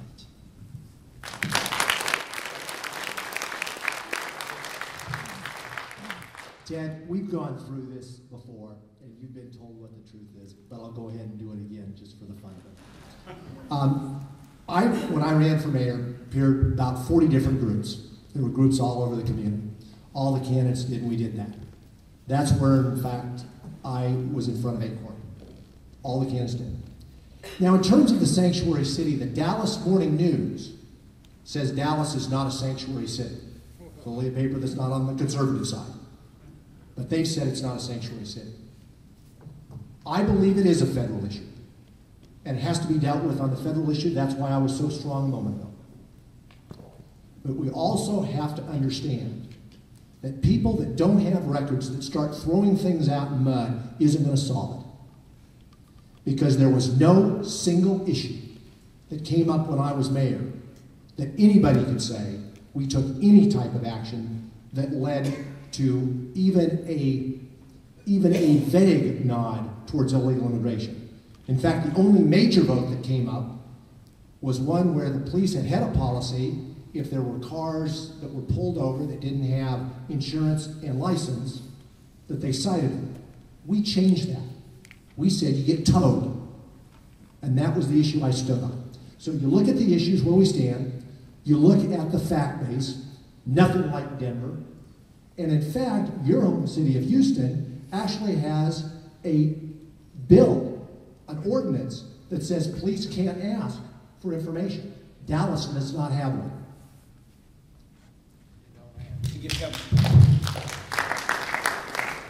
Governor Dewhurst believes that illegal immigration is a crisis of proportions. We have a broken immigration system. It's broken. And if we wait for the feds to take care of it, we'll be waiting forever. With President Barack Obama, we will never fix immigration. We need to elect a Republican president and strong Republicans. We need to triple the Border Patrol. Even Ted's jumped on board that train. We need to triple the Border Patrol. We need to do surge operations at the border. Texas has spent over $200 million of our own money going after illegal immigration at the border. Governor Dewhurst believes we need to do more of that. Now, Ted launched another ad hominem attack. I guess he thinks he's Matlock trying to, prosecute both Governor Dewhurst and Mayor Leppert. But here's the truth. Ted Cruz sits on the board of two organizations that support amnesty. Ted Cruz served in an administration, the Bush administration, which did a lot of great things, but supported amnesty. He had no problem with that. Now that we're in this race, everybody else is evil on immigration, and he's the one true strong fighter. Don't buy it. We need to fix our immigration system. It'll be done by delivering results, not by rhetoric. Okay, now it's time for the close. So here's what we'll do. We'll start with Mr. James, and we'll go to my right. And then we'll come back to Mr. Bognet, and we'll go then to my left. So everybody got that order? 2 minutes to close. Now, again, You can rebut something. You can bring up a new topic. Whatever you want to do. But if you take a shot at one of your colleagues up there, then they're going to get 30 seconds. Okay? When I started this campaign, I started telling folks about my background. People knew me as a pro football player or a broadcaster, but they didn't know about my 30 years as a businessman. And they certainly didn't know my background as an apartment boy. Life started for me real in first grade when my parents divorced. I moved from Alto down to Houston. Third grade, I came home from school, and I saw the yellow piece of paper on the door that said eviction notice. I learned some tough lessons then. I've eaten a lot of mayonnaise sandwiches in my life. But I have found as I've gone around the state of Texas, there are a lot of other folks just like me who've eaten mayonnaise-only sandwiches. That's why I'm passionate about doing what I'm doing, to preserve the America and the Constitution that gave me, an apartment boy, a chance to do what I've done. I started out today and I talked about Deb Fisher and a victory that she had in Nebraska. And it's not coming from just me. This is coming from folks who are tweeting and writing and blogging that I am the Deb Fisher of Texas. Why? You just heard the battling going on between these guys. Man, I don't have enough time to do that. I don't have the money to go on the air and beat you guys up either. I'm going to tell you all who I am and what I stand for, what allows me and what qualifies me to go represent you all in the Senate. That's what I'm going to do. Yes, I do believe that the Janes and the Joes and the Bills and the Mikes and the Lindas and the Cindys and the Tracys and the Joe regulars are endorsing me left and right. And I put that out in press releases recently. I've got grassroots support that is strong all over the Texas. That's why I am the Deb Fisher of Texas. I believe that in all my heart. I was down in Southeast Texas last night. We talked, and the number of people who came up and converted over to me is humbling. It's working. It's happening. Because I believe in this country, we're tired of people doing the same old thing. We can't, nothing wrong with a lawyer, but we can't send another lawyer to the Senate chamber. The majority are already lawyers there. We need real people, real street people who understand the depth of problems and concerns we have in this country. We've got to preserve the American spirit. I'm so concerned that we're going to bankrupt the American spirit in this country and lose the greatness of things that this country stands for. That's why I'm doing this. I don't care about being someone. I'm confident in who I am. I'm confident in the Lord's eyes that I'm Craig James and my family knows who I am. I want to do the work of we the people. That's why I'm in this race. And people are understanding that. So if you're interested, go to TexansForCraigJames.com. I appreciate your consideration. Man, it's important that we share our word with you. You share the word with your neighbors. Spread the good news. We got to get after it to save this country. God bless Texas and God bless America. Thank you very much.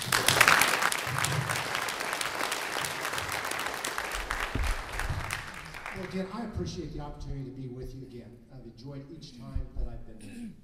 You know, I bring a very different perspective and profile to this. I'm not a career politician. I've actually been out there and had to sign both sides of a paycheck. I've actually created jobs. I've cut spending. I don't just talk about it. But I also come from a very different background. I was raised by a single mom. She had a really tough deal. She didn't have an education. She had to work every day. I earned a work ethic where I've never been outworked by anybody in anything that I've ever done. But I've also had to work. I worked my way through school. I was a janitor in a medical office building. I washed dishes in a restaurant. I've gotten a chance to see things and do things I would have never dreamed of as a young boy. We need to have someone who understands the challenges of the American working class, but also brings a perspective of actually having led and done things. Now, I'm going to close by asking you a couple of questions. I think we all agree that our country's at the precipice. We all agree that the people that we put in Washington have not served our needs. Now, first of all, does anybody believe that when you've got millions of dollars of television campaigns between two candidates, of throwing mud back and forth, ridiculous allegations on both sides, that those are the people that are going to go to Washington and really get something done and change the tenor in Washington? Nobody believes that. Do you believe that somebody who has been in elected office for 15 years, who accused somebody of being a career politician and then served twice as long, who has all the lobbyists behind him, that's the hypocrisy. There's one set of rules when I run, but there's another set of rules when I get elected. Anybody believe that person's going to be a game changer? Anybody believe that somebody that's a government attorney that's never led anything, that takes credit for a whole host of cases, but when it has the chance to be in charge, says, by the way, I was a staffer, spent 10 years positioning themselves to be elected officials the rest of their life. Does anybody believe that's going to be the game changer that's going to make a difference? No. And by the way, both of those candidates put an economic plan out that was on one page, one set of platitudes, and then there are 12 bullet points. We need solutions. I put the most detailed, comprehensive economic plan that any senatorial candidate's ever put out. Different leaders, different approaches is the only way we're going to get different results. I need your support. I need your help. We can make a difference. Not an election. We can make a difference on addressing the issue we've talked tonight. Thank you very much.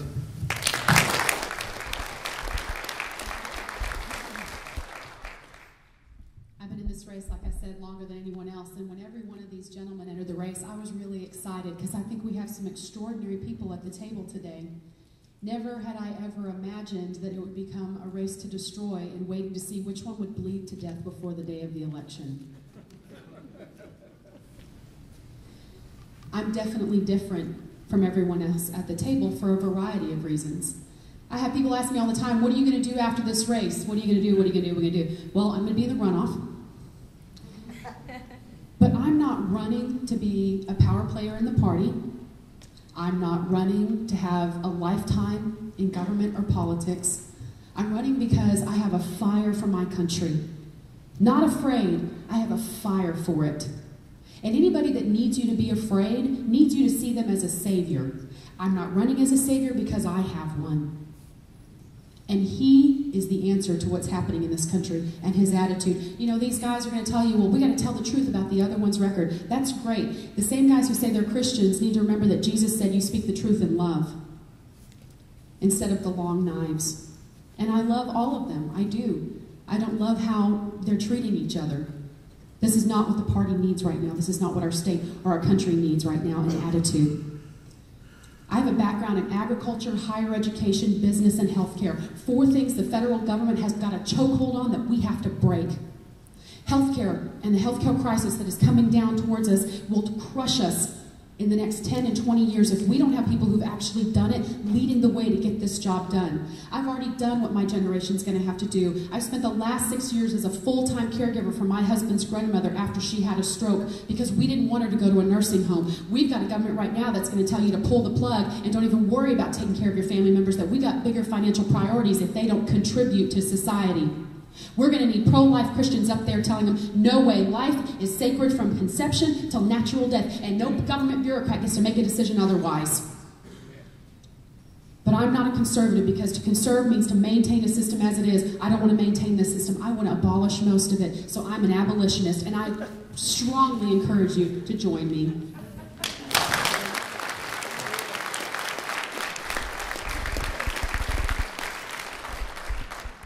First off, thank you personally for having me. I'm not an expert at this like these guys are, so I appreciate your hospitality and kindness in letting me speak today.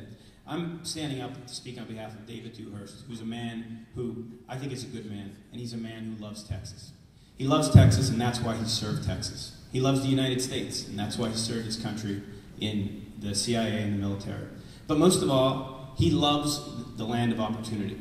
And I think one of the unfortunate things here is we haven't got to talk a lot about policy things that need to be done in Washington. Governor Dewhurst believes we need to build the Keystone Pipeline.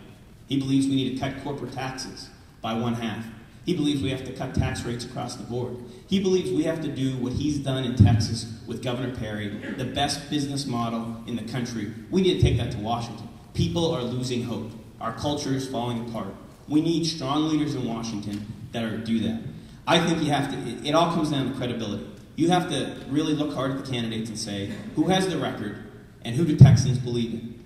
I believe that Texans believe in David Dewhurst. But most importantly, no matter who you vote for, you need to go out and get involved and vote to get rid of Barack Obama, because that is the only way we can take our country back. Thank you.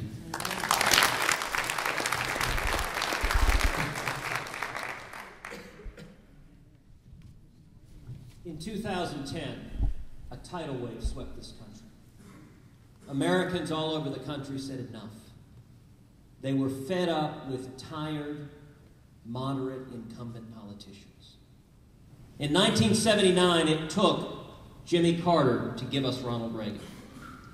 I am convinced the most long-lasting legacy of Barack Obama is going to be a new generation of leaders in the Republican Party who stand and fight for liberty and for the Constitution. In 2010, we saw new leaders rise up like Marco Rubio in Florida, like Mike Lee in Utah, like Rand Paul in Kentucky, like Pat Toomey in Pennsylvania, like Ron Johnson in Wisconsin. Every one of them, the party graybeards opposed. They had a moderate establishment candidate picked out instead to go join the club, to compromise with the Democrats and to keep growing the federal government. And all over the country, the American people said no. Fast forward to 2012, the mainstream media wrote stories all over the country. The Tea Party is dead. How many of you followed what happened in Indiana last week?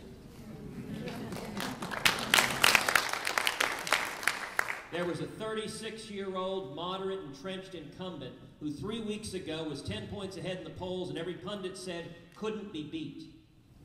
And then Sarah Palin stepped in and endorsed him, and voters in Indiana began focusing on Richard Murdoch. And on Tuesday, he didn't just win, he won by 21 points. I'm proud to tell you, last week, Governor Sarah Palin endorsed me in this race.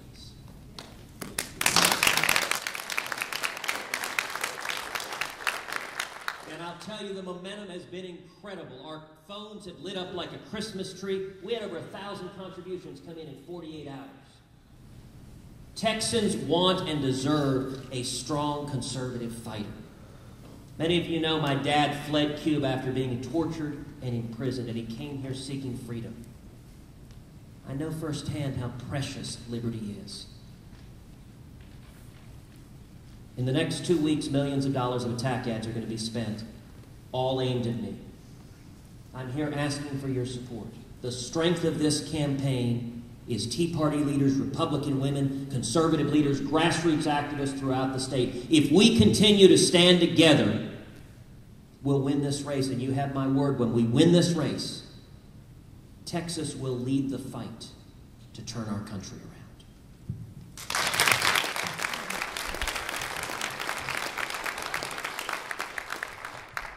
In 1787, when the book was written, the Founding Fathers had just thrown off the heavy boot of the British Empire. The last thing they wanted was a massive, out-of-control federal government like we have today. As a small businessman, I feel that heavy boot on a daily basis. I don't have a team of lawyers or accountants or lobbyists that can take care of things for me. My day this morning started moving a headstone out of the way so we could bury Miss Bernard. I do all kind of things, wear all kind of hats. When you're a small business person, you do that. Got no problem with that. You see, I'm a common man. It's been a long time since the people of Texas had a common man working for them. I'll tell you this, the establishment doesn't like Glenn Addison because I step on their toes, you see. They don't have their hooks in me. Now, I tell you, I wish we could have talked about some other things. I wish we could talk about the Federal Reserve. I want to audit it in that rascal and get back to sound money. But there's only so much time in the evening. I've not been groomed for this race, although I promise you I do groom. My daddy had a wrecking yard. One of my grandmothers was raised as a sharecropper. I know what it's like to come from humble stock, and I will tell you this, the people in Washington don't have a clue what it's like to be an ordinary Texan, a common man. I remember the classic movie, Mr. Smith Goes to Washington. You remember that movie, filmed in 1939. It was before televisions were invented, so the ears of the American people were tuned into their radios. They wanted to know, what was Senator Smith up to today? Was he going to persevere? Was he going to continue to stand up for what was right? He dared to take on that corrupt, snake-infested U.S. Senate, and good things happened, as we all know. I hold this book up everywhere I go because, ladies and gentlemen, we need to have a great restoration movement in the United States of America. This book is being shredded, put in bird cages, etc., on a daily basis. You see, I don't like that word reform, like I told you. We've got to restore it. I wish I had more time to talk to you, but I'm out of time. But I hope that you'll go to glennaddison.com. Listen to your heart. Vote for the common man. Thank you.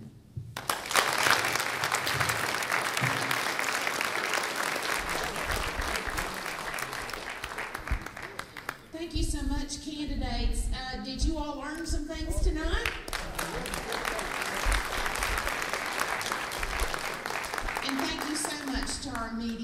that came and helped on the panel. Thank you for your questions and your time. And thank you, everybody, and be sure you go vote.